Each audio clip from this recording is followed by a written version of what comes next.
This is the Oculus Go, the first standalone consumer VR headset. At $200 price point, is this good enough VR headset for average consumer to own? Well, let's find out.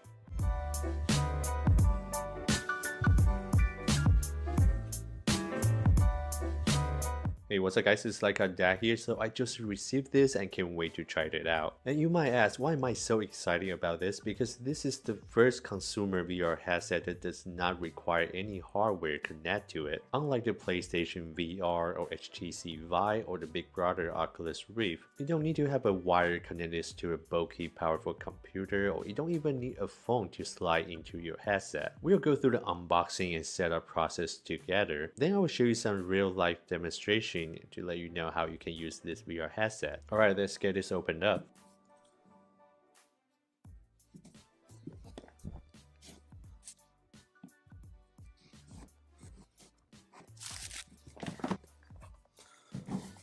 Alright, so here they are. Here's a headset and plus one controller, and I believe there's some charging cable and adapter in the box. And one thing you do need to know, even though you don't need to insert your phone in the goggle, but you do need your phone to help set it up. This definitely feels really light in hand, which is really impressive. Consider all the hardware such as the processor, screen, and the battery are all inside the goggle. And here's the only controller that you need to control this VR headset. It takes one AA battery. There are other Bluetooth game controllers supports Oculus Go, but I don't have the need for that. Alright, okay, it's good to know they do come with a battery. Here's another padding for your goggle headset in case you want to wear it with the glasses. Also, here's the 10-watt power adapter, some charging cable, cleaning cloth, and here's the wrist strap for your controller. Alright, that's about it. Let's take a look at the goggle and see what's on there. Here you can see the headphone jack and the micro USB charging port, and this is also used for transfer data between your headset and the computer. And you have power and value control button on the top. In the front, I think just a flat panel, and I think it acts like a heatsink. People say the display quality are just as good, or maybe even better compared to the Oculus Rift, so let's test out and find out. I would test pretty much all the consumer VR goggle out there, so Oculus Rift, HTC Vive. To me, the best quality one so far is the HTC Vive. Alright, now I'm gonna go charge out the headset and download the Oculus app on my phone and show you guys how to set it up. Alright, so here's the app, just have to download and open it. And once you open that, you can connect to your Facebook account. And the benefit of that is you can find which your friend that might have the Oculus system that you can connect to. And also you can view all your media content on your Facebook account. Alright, so here you can connect to your credit card and agree with some privacy setting, then that should be good. So I really like the setup process, it's really straightforward. Just get it turned on.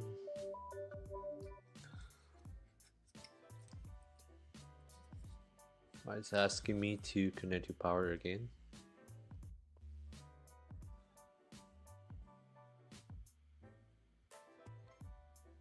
It's gonna pair with your headset, and now it's gonna connect to the Wi-Fi through the app. Alright, after all set up, now it's gonna force you to watch some health and safety videos, which is a good thing because otherwise I wouldn't watch it. Alright, so now we go to the app, and here's where they're gonna ask you to do a software update for the headset, and you gotta go ahead and do that. So here you can manage the app, you can see all the apps that you want to download and manage your friend and setting. You can do pretty much all of this inside the headset too, just depends on which way you prefer. Let's put a headset on. I'm gonna try to do some screen recording to give you the real life experience, closer to real life experience what this might feel like. Before you get to this home screen, there's a little demo session that I couldn't record, but here you get to pick the environment and where you want to be in. This part is more like your virtual wallpaper. It's not really a 3D environment that you can actually walk around, but still it's really nice to look at. And to get a better understanding where everything is at, so just know that all your main content will be in front of you, so they will be in the center of the screen, and all the setting part or the menu part will be the bottom of the screen that you can see down there. Right, here I'm going to zoom in a little bit to let you see a little bit better in the center of the screen.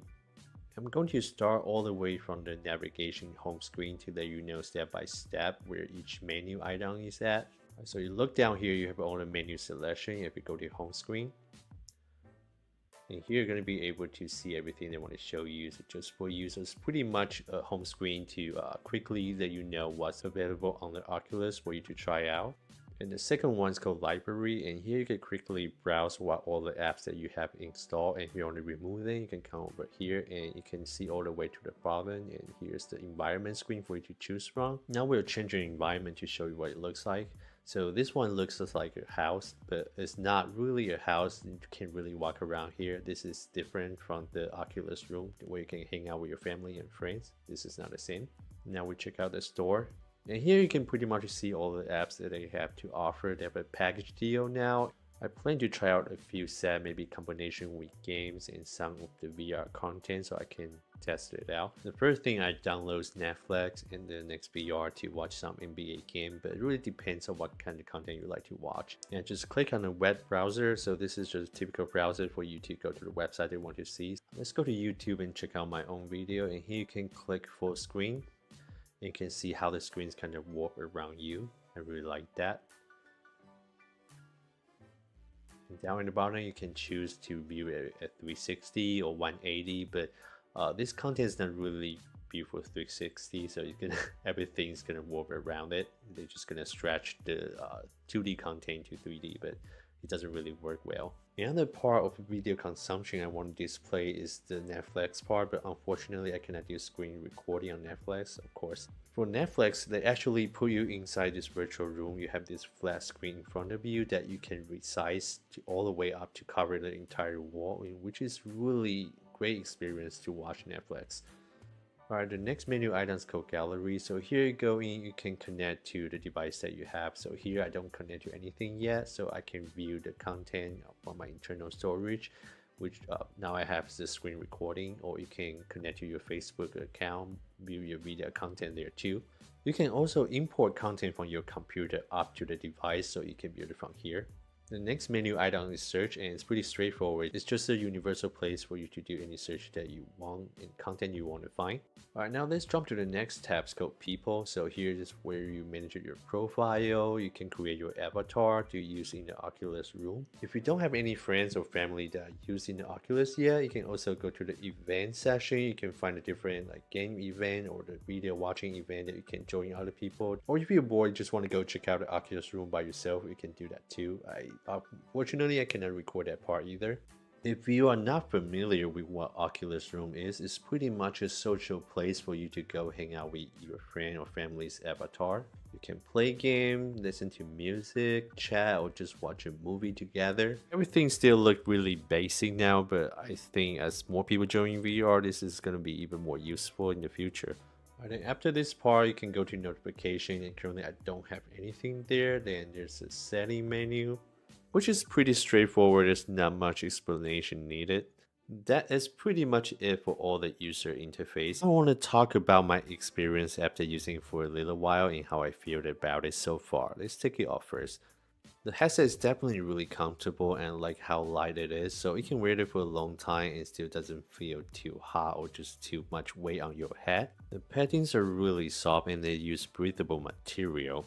The casing are plastic and does feel cheap, but at the same time, if you want it to be light, and that's pretty much the only material that you can choose. The built-in speaker can get pretty loud, but it also depends on the media that you use. For example, for some Netflix movie that I watched, the speaker just doesn't get loud enough. And for the NBA VR app, the speaker is actually plenty loud, so I think that it really depends on how the app and the software set the volume to be.